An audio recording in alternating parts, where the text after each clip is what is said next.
Hello YouTubers, and welcome to today's video. Today's video is about my 1968 Cutlass TicTocTac. It is not working correctly and I wanted to fix it. So it's a twofold problem.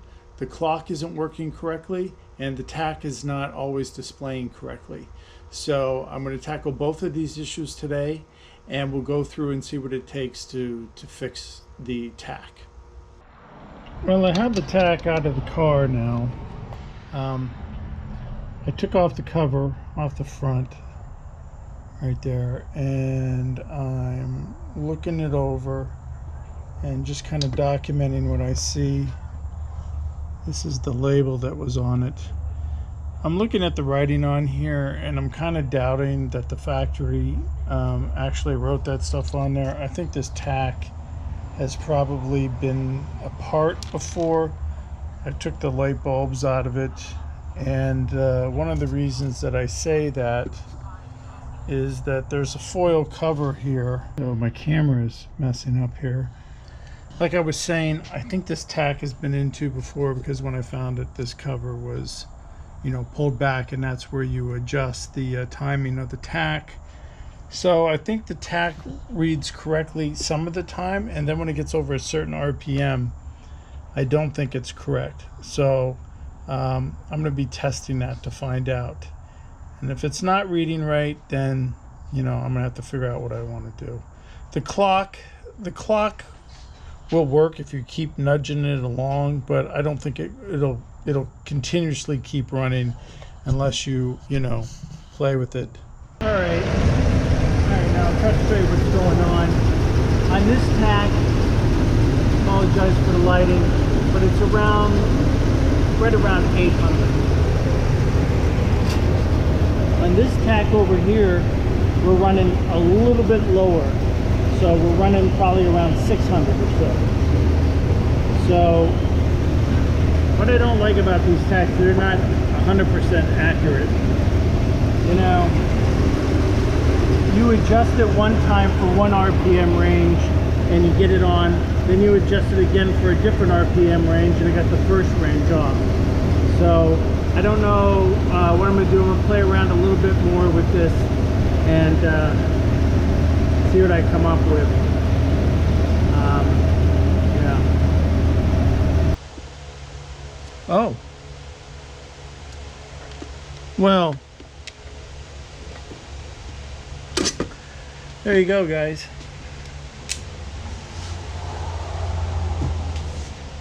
There's the first thing to learn. There's actually a screwed end on here. This screws on there. So hopefully I didn't cause any damage. It still screws on there. Turns, okay. That makes more sense. As I was saying, boy, this didn't feel like it was moving at all. All right. So one question answered. Now, just bend these tabs a little bit. All right.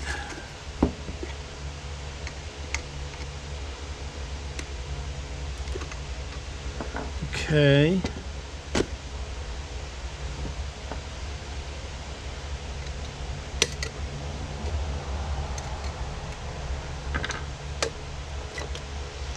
Right.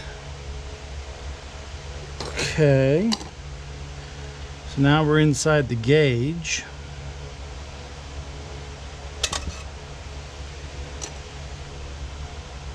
Now, I'm going to guess that this screw here holds it in, but I may have to remove some of this.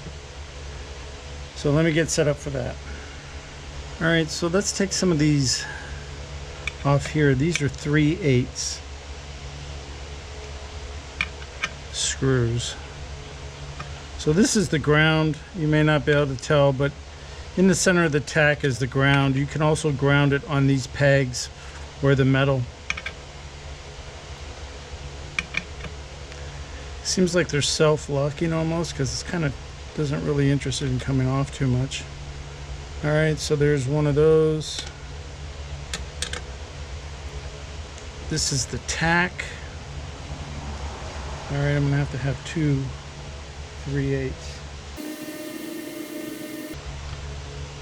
All right.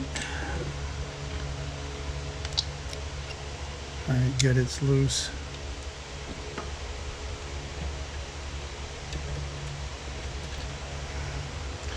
Very small screw. All right, I think I'm loose from the back here, so I think the only thing left is this screw here. All right, here's a 1/4 nut driver. All right. Okay, I can feel that gauge coming loose. See if she'll fall out. She wants to come.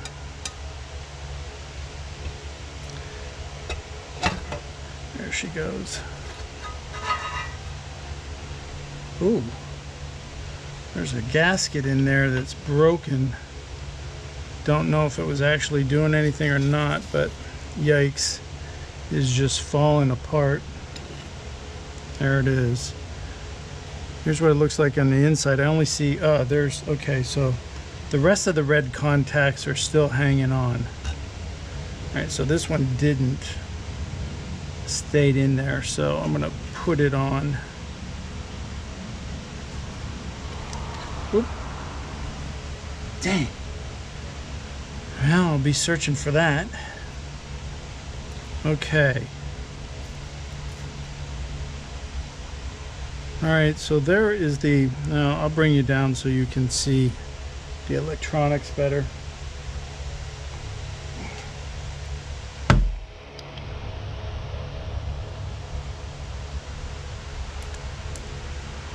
All right.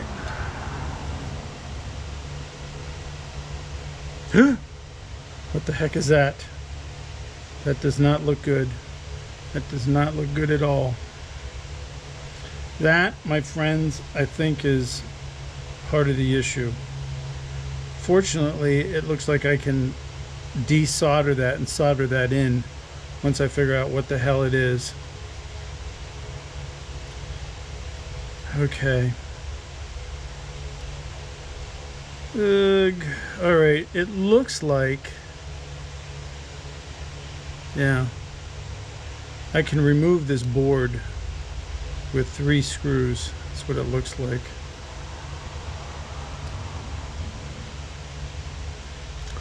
All right, and if I do remove the board, yeah, I think I'm going to be okay. I see 1 wire attached to the board there. Oh, okay, so the thing's here. All right, perfect. I won't have to search for it. All right. Okay, so let's see. Ooh, let's see how I can get that off. I've got 2 more here. All right, that one's the one, and that is a 3/16. Here's the nut driver.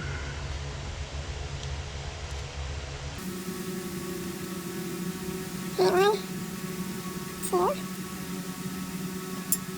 3.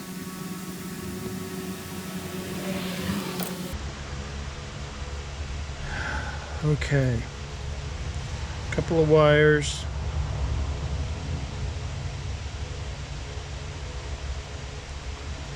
Okay, disconnect this one. All right, I'm going to imagine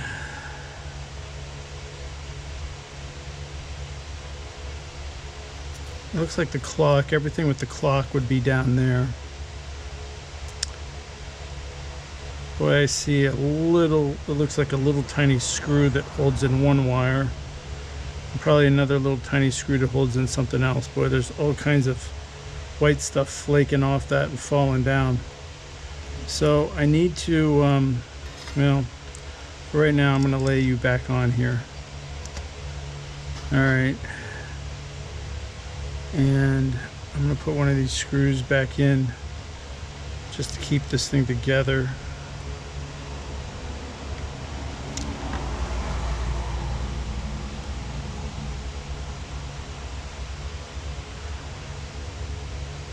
couple of them on.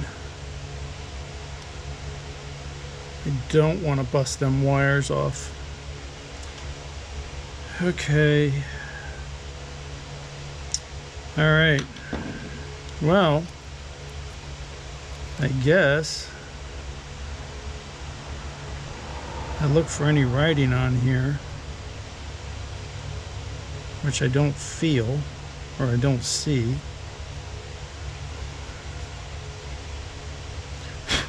Ugh.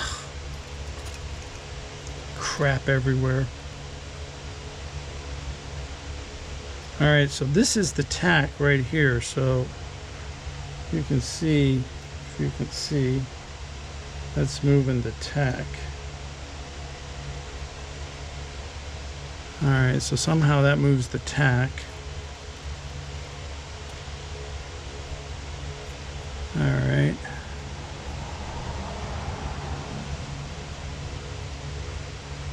Oh.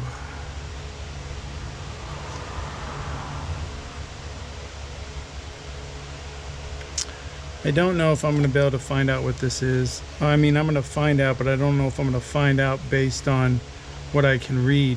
It definitely, it looks like it could be a capacitor of some type. I don't know.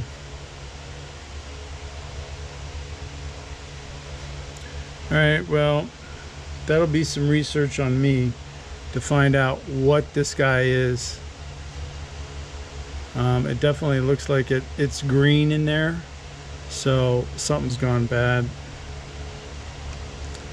Everything else looks okay. I really didn't see anything else that looks too suspicious, so I'm happy about that. Now if I can just get a wiring diagram for what that component is, I'll be able to hopefully get this working right. And I don't know if it goes to the clock or if it goes to the tack or what it goes to, but it should be pretty easy to remove the soldering. It may have been soldered once already. That kind of looks like maybe it already had been taken off if you're looking at that. These two connectors right here, well, let's see. This connector here, it looks like it would have been the tack. If I'm looking at this right, this would have been the ground, this would have been the tack, and this would have been the positive coming into the unit. Yeah, that's what it looks like. So this wire here was for the tack. And if I look at the metal, if I just follow the trace, it goes to here, and that goes to this thing. So that's why my tack, I think, is reading funny. And I just got to figure out what that is. So beautiful. All right, there's the numbers for this board, so I might be able to trace this down. 64, 68, 181. Okay, looks like somebody had been in here resoldering some of these connections. I don't know, maybe that's factory, I can't tell. But anyways, yeah, so that's the score. This thing here looks new. This looks like it's been already removed once and replaced. So whatever this one is, I gotta find out. So, all right. So now the mystery's solved on that. The only other thing I have to do is try to maybe even make one of these things here, I guess. I don't know. It has some kind of foam on it so that this probably doesn't ground or anything to the base. So yeah, I got to try to find something or build something to go in there. But okay. All right, well, let me get cleaned up. I'm gonna take some photos of this. It'll be easier to go to the internet with and see if I can find anything about this, and I will get back with you. Okay, so that black wire, whatever that black wire was I disconnected, it goes right to here, and this looks like it would go maybe right to the clock. Looks like the clock mechanism is in here. I know the tack is connecting to what's ever inside of this guy behind this cardboard cover. And maybe this board also works with the cover, because it looks like the clock is self-contained. Looks like the clock could come apart right here with these screws. Huh. Looks like you could take the whole tack out by just, I've already removed that. If I just take these screws off and I can pull somehow the tack right out of there, maybe. Oops. I have to take that board off again or something, or get the right size. Let's look. Yeah. Okay, so that's a 1/4 inch. Let me find a 1/4 inch. Oh boy. Hey, those are already pretty loose. So it looks like it sits on some kind of rubber feet here. I just have to be careful because the needle for the tack is connected through here.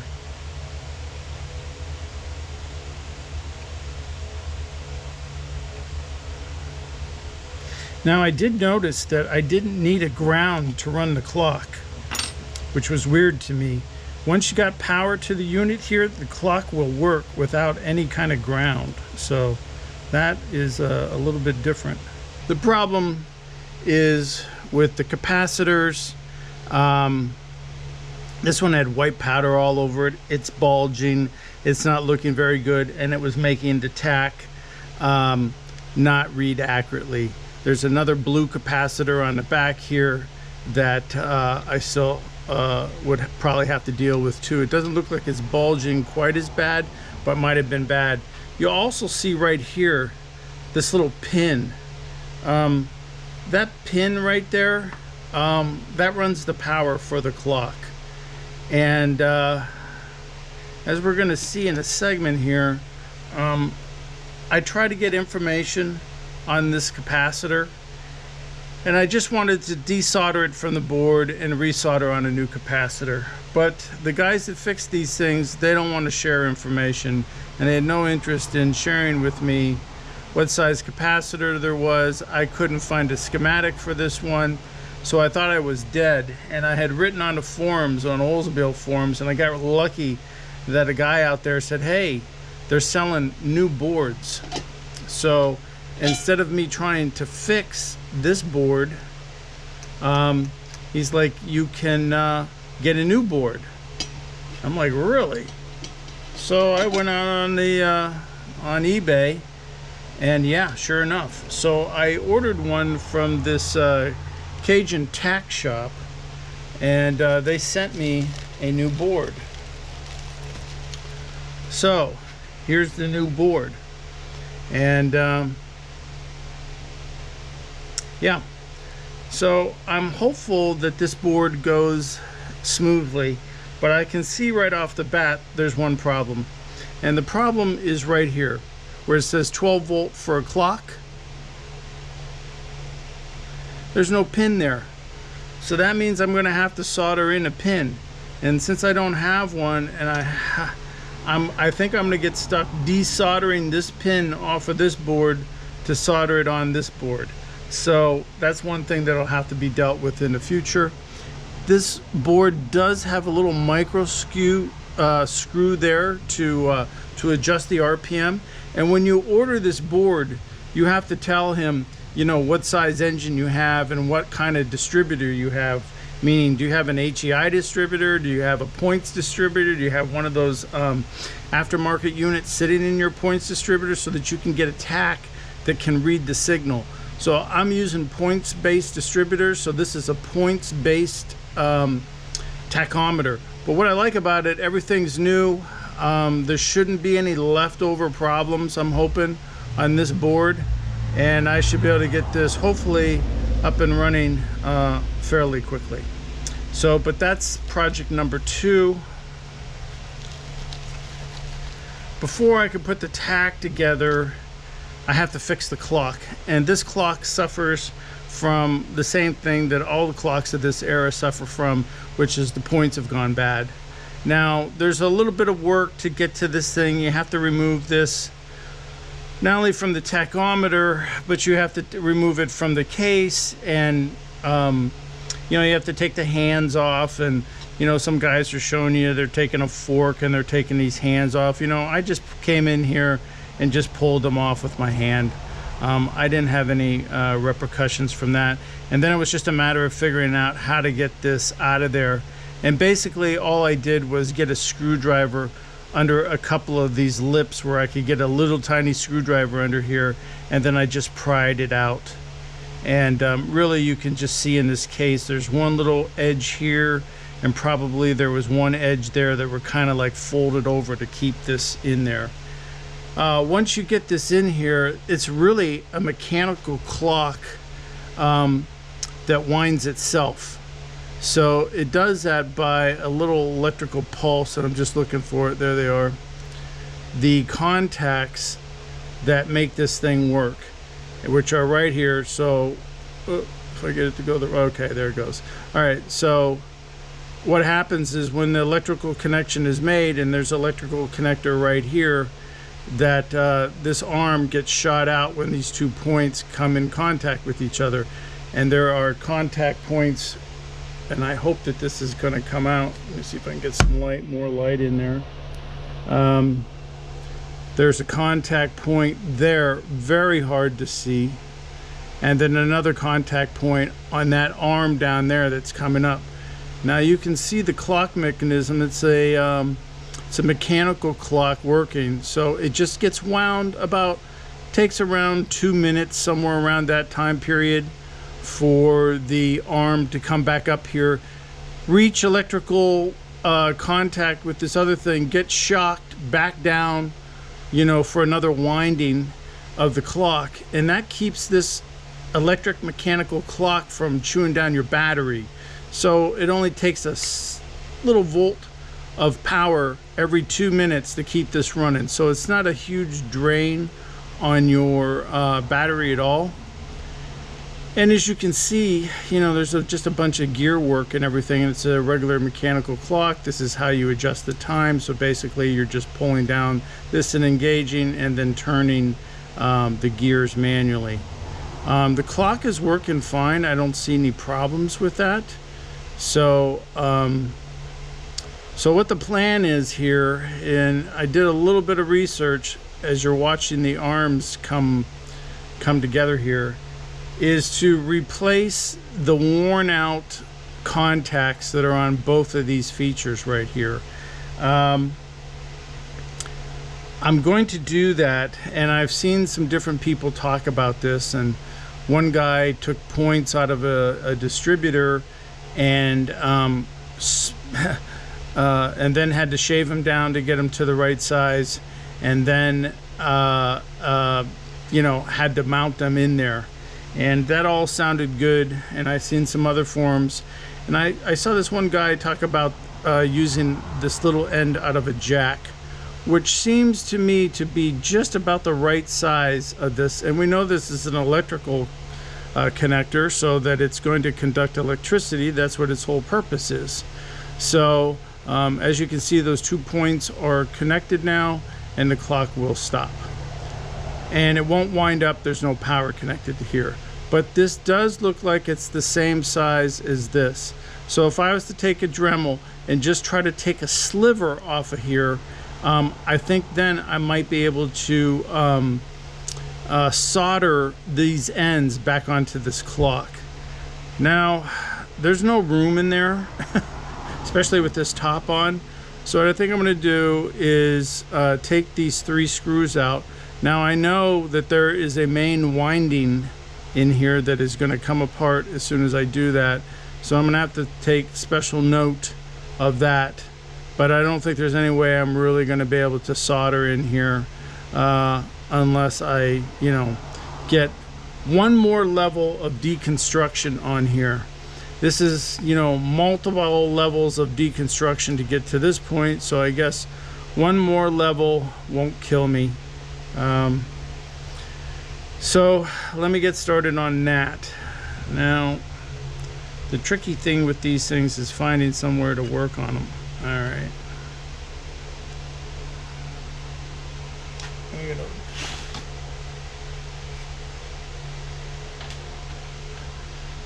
All right.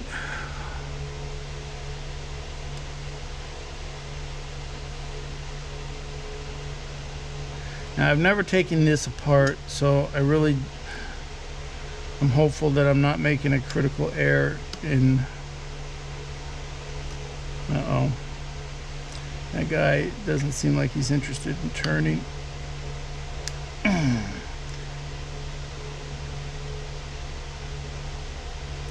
think the bad thing was that I made sure these screws were tight the other day, not realizing I was going to have to take them apart. This guy here. Alright. Now I can feel something pressing against me. So I know that there's some spring tension somewhere. Now I'm going to try to be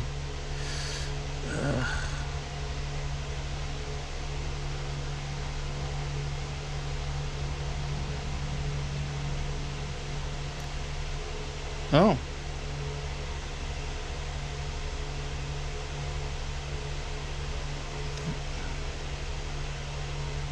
This is good news for me. The spring that I thought, the main spring that I thought I was going to have to deal with, there's no mainspring here. Okay, wonderful. That gives me really good access to that contact right there that is just invisible. I mean, there's virtually no contact left, so I'm probably just going to do a little filing there.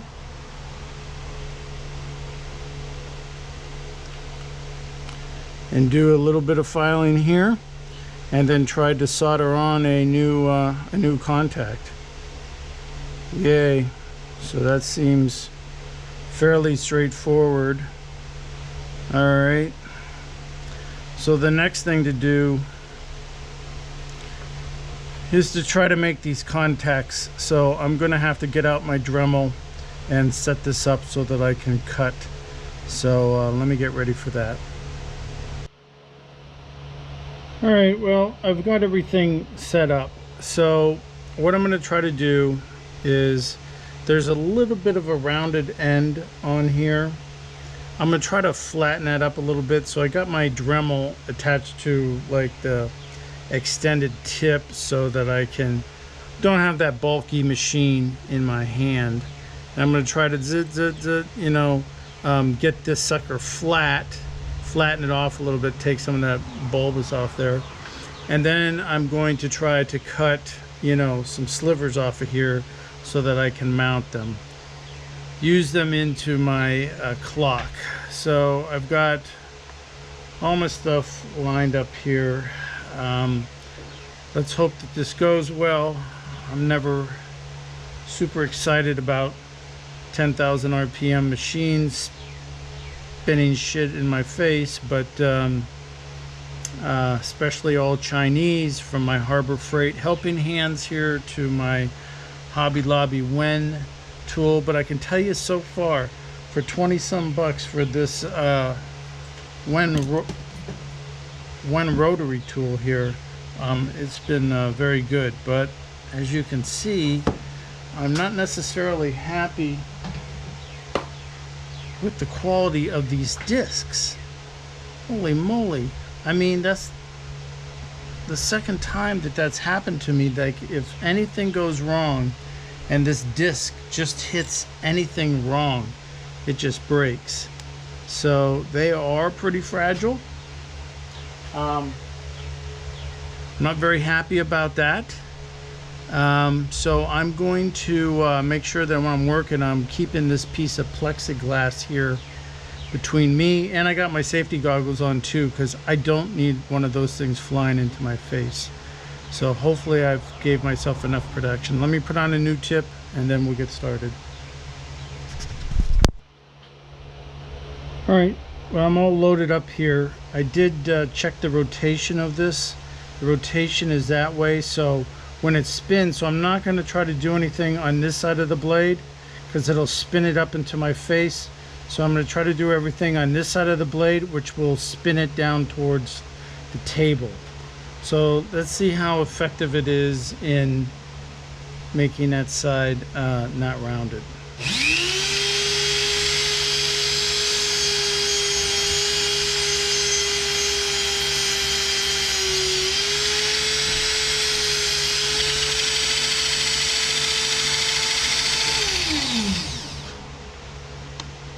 Wow, that is much.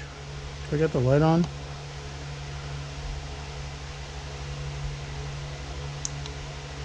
There. That is much faster than I thought it was going to be. And I did a relatively good. I know it's going to be hard to see, but that did flatten that out really good. So now I'm going to try to cut a shaving off of it. So hopefully this goes well.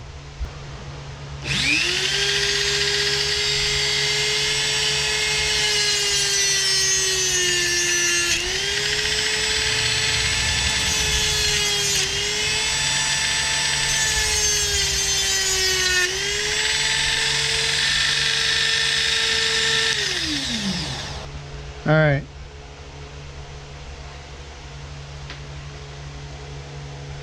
There is the contact.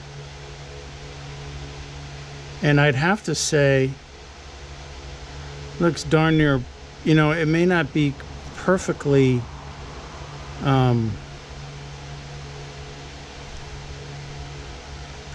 flat on the one side, but it's really hard to tell. Maybe if I take these glasses off.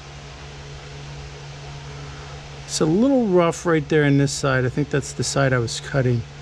But yeah, I need to take off one slight little duration. But I'll tell you what, let me get my magnets, because, well, I put this orangish color rag on here because it's kind of spongy. So I'm hoping that it'll catch and or snag anything that flies onto it. So first we'll true up this end here. And all right, what we have here is the clock unit with the points soldered on, and I'm going to try to show you the points. The points are right down here. It may look like a big metal mess, which it probably is. However, as anybody that's ever done this will tell you, it's not easy. And I had to redo this twice because I didn't put the points on in an exact way where the two different ones met up. So I have two sets of points here meshing, and that is kind of what you're seeing. So I'm going to demonstrate the clock working now so that you can see it. So I'm just hooking up a car battery lead to the power of the thing, and if you keep your eye right down here, you will see the mechanism start to move. Okay, there it goes. So now, if you can see, maybe down in here, the clock mechanism's working. The spark happened. You'll see the two different points hopefully coming together.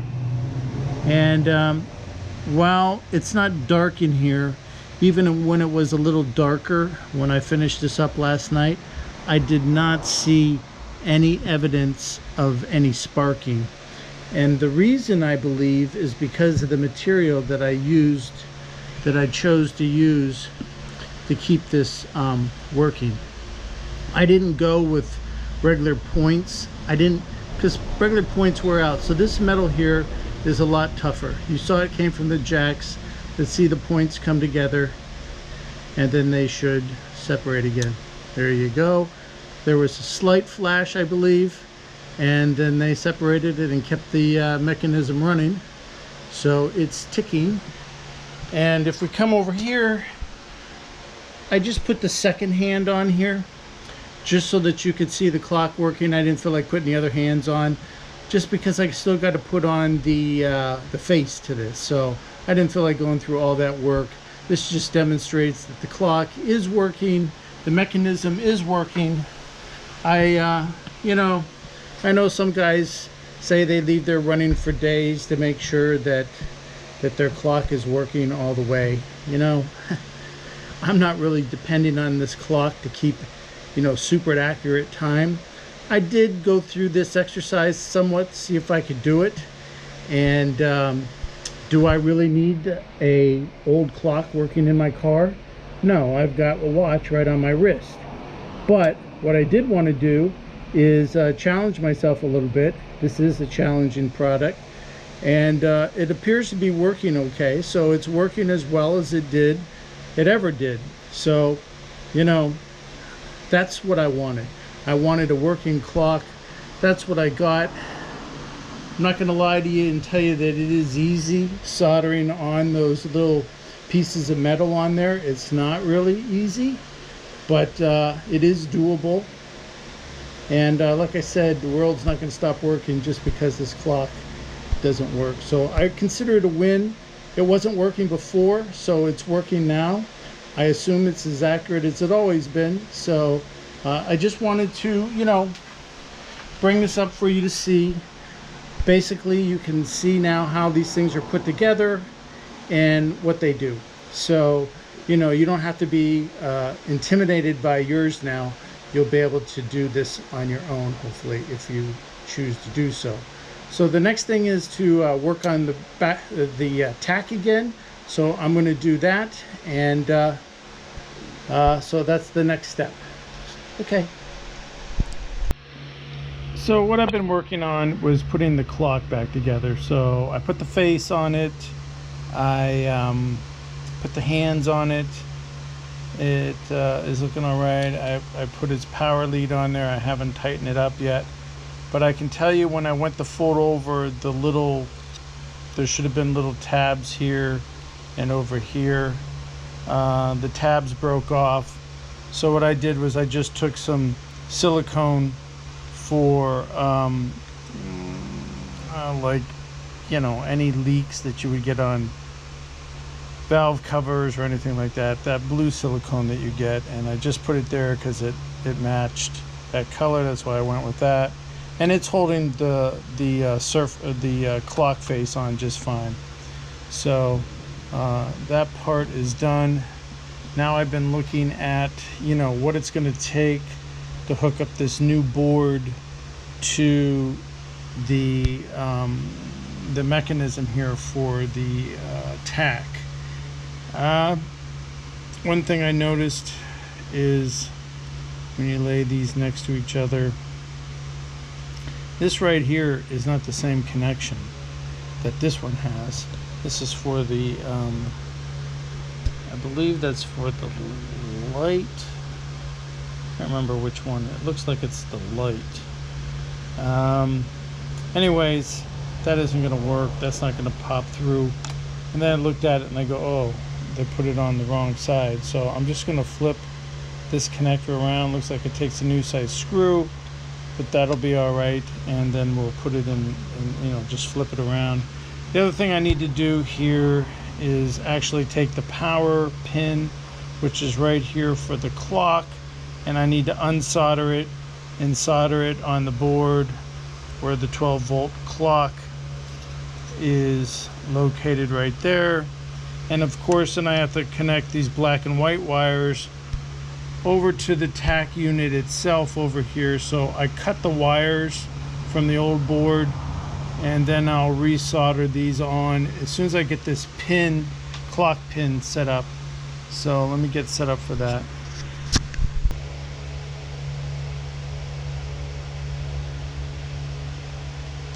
Let me give that a minute to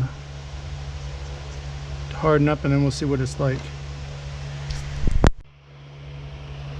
Alright, well, I came back and just added a little bit of solder right down in here to try to fill the void around this, and now that pin feels good. So I'm going to stay with that. The pin feels all right. Now it's just a matter of soldering these wires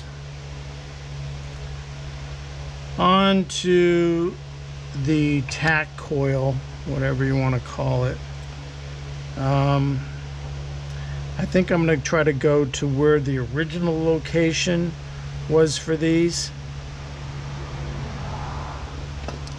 It's just an added little problem of trying to actually get in there. But, you know, I'm not a frickin' electrician here. So this is always a little bit of a challenge for me. So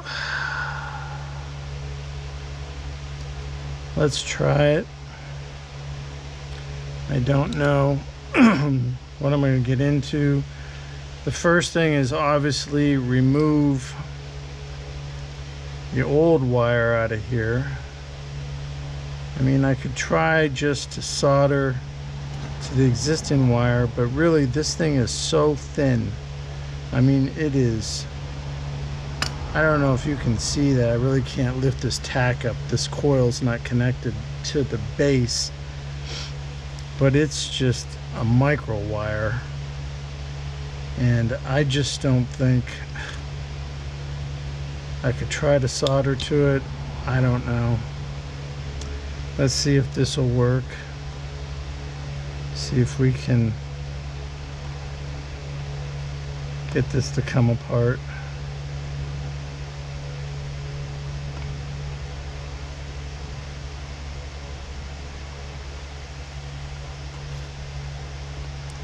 Okay, so that one came off.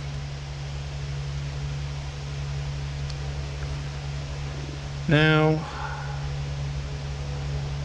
see if we can get this one stuck on there somehow.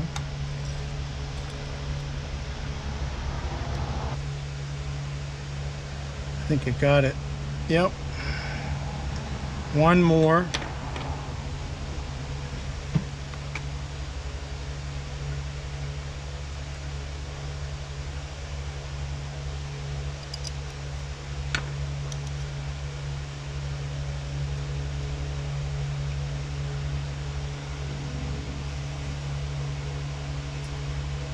Okay, tighten it. Well, this is where I've gotten so far. I have attached the orange little pointer back onto the arm itself, and I did that. I was thinking about using super glue, but I didn't. I said, you know what, I don't have any right now, but I do have this blue silicone that I used here. And I said, you know, this stuff is pretty lightweight and pretty durable, so let me try that. So I ended up just taking a little pick that I had, very sharp little pick, sticking it in the blue silicone, spreading it on the back of this orange thing, and then just tapping it there. The good thing about the blue silicone is that it'll hold it right then. If you're using like a super glue, this stuff stays runny, and it would let that flop all around and maybe not stay where I wanted it to. But with the silicone, I just put it on there, and then just I could stick that right where I wanted it to be, and it stayed like that. Now it's on there good and tight, so I'm not too worried about that right now. Okay, so the last big hurdle that I know about is getting the clock back in there, because you've got to get this clock to go inside of here. All right, well, here's the tricky part, putting this clock back into the tack without disrupting anything that we've done. So the connection points for the clock are down here at the bottom. Of course, the needle's trying to rest right there right now, so I'm gonna have to move the needle around and then fish this in here without hopefully knocking off that needle end or anything else. And then getting that connector wire for the power to the clock set at approximately the right position so that it'll be long enough to reach where it needs to go. So that's set at about 8 o'clock, something around there. So let's try to put this in, put this guy over there. Don't knock off. So I'm sure the needle isn't sitting right where it needs to be when it sits this way, but when it sits in the car, hopefully. No, I don't know. We'll see how it acts when it's turned on. Right now it wants to fall below the 0. I don't know, we'll see how this thing acts when it actually turns on. Now if I did this right, I should have my clock wire over here, and if I take that, I should be able to plug it into this pin that's going to give it power.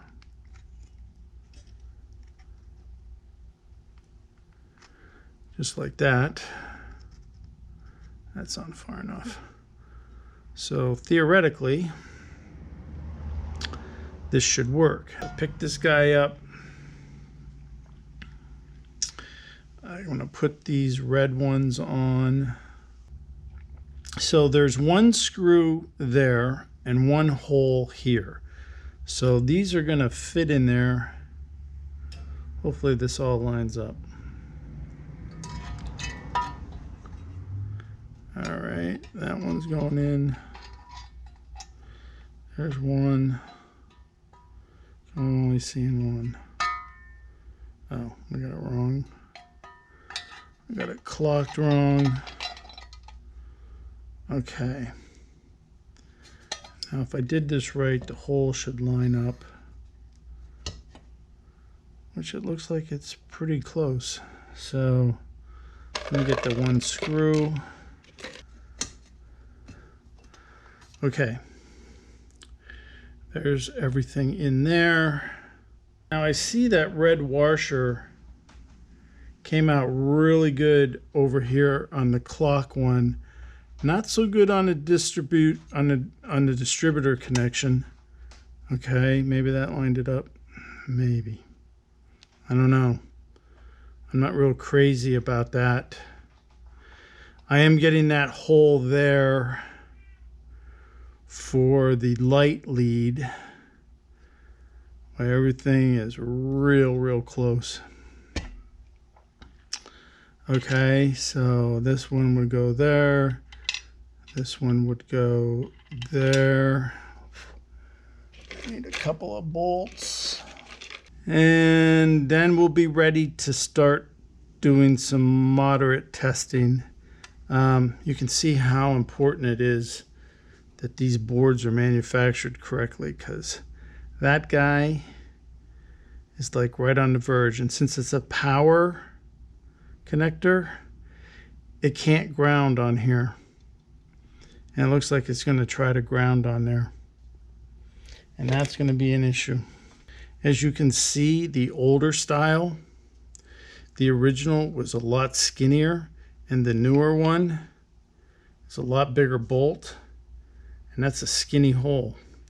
So I guess what I would have to do to fix this is kind of drill it out, drill out the case so that the case can't make any contact over here. So I guess before I tighten all these bolts down or anything like that, I'm going to have to address this. This is a positive power coming in here, and I can't have it grounding out. Well, I drilled out the hole that's for the light so that hopefully the larger diameter light contact will no longer make contact, or won't try to make contact with the case. Okay, that looks right. All right, we stick this over here.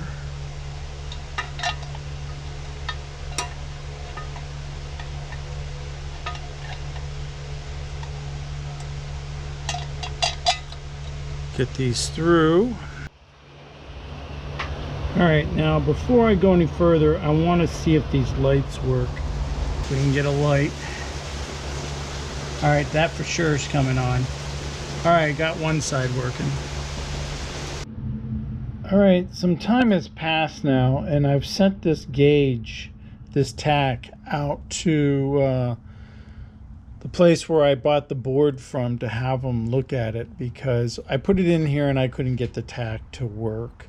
So what they've done is they've added an additional lead to the board for power. So what I'm going to do is try to hook this up now and see if I can get this tack to respond when I give it an additional power lead. So let's try it out.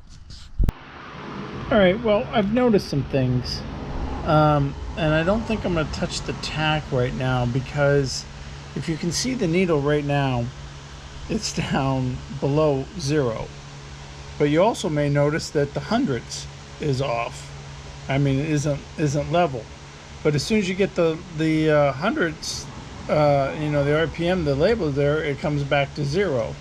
Another thing I noticed is, depending on, I don't know how well you're going to be able to see, but depending on the tilt back and forth, it can change the level too. Like I tilted it quite a bit there, and you might be able to tell that it moves off 100. But if you bring it down, or off 0, if you bring it down to approximately the tilt that it would be in the car, it looks pretty good.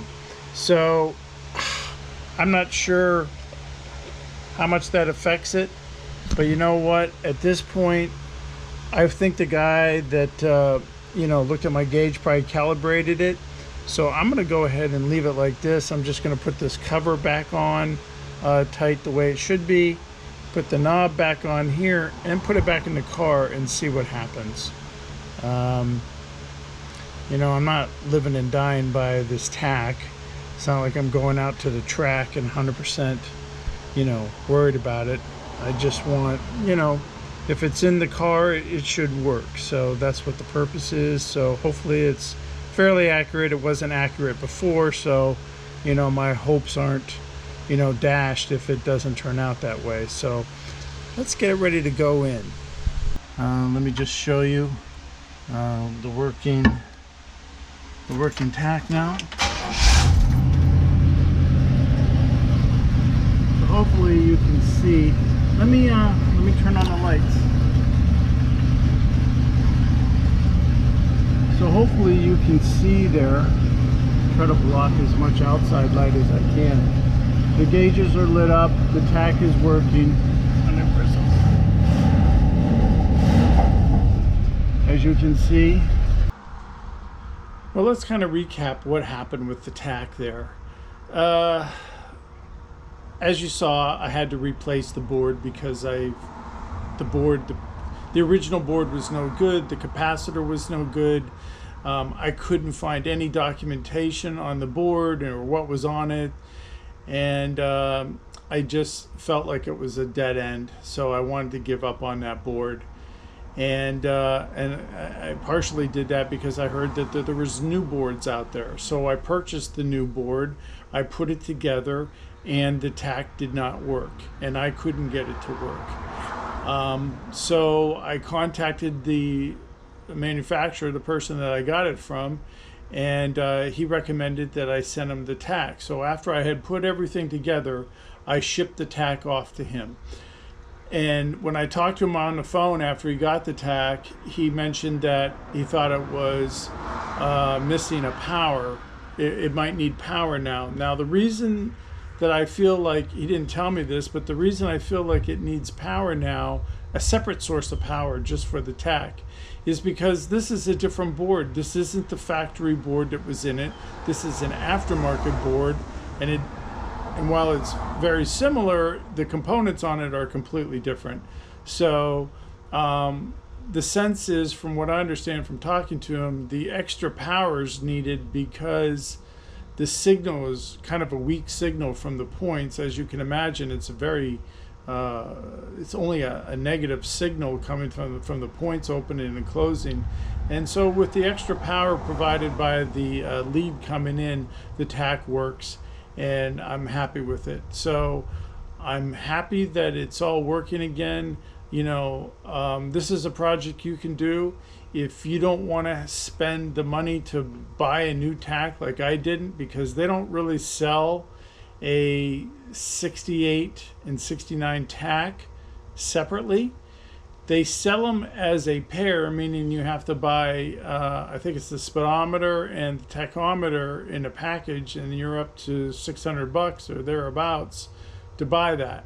And you can't buy them separately from any place that I found. So there could have been some other ways that I could have gone about doing this, but I'm glad I had the option for the new circuit board. Even though it cost me a couple of other steps of having to send it out and come back in, the guy was real good about it. Everything's working now, and I wanted to pass along the information that I have. So I wish you the best of luck with your project. And remember, if you like the video, please remember to like and subscribe, and drop me any comments down in the comments on if you've run into these problems, what you've had to do, because I'm always curious to learn what other people's experiences are with these things. So, all right, guys, till next time. Ciao.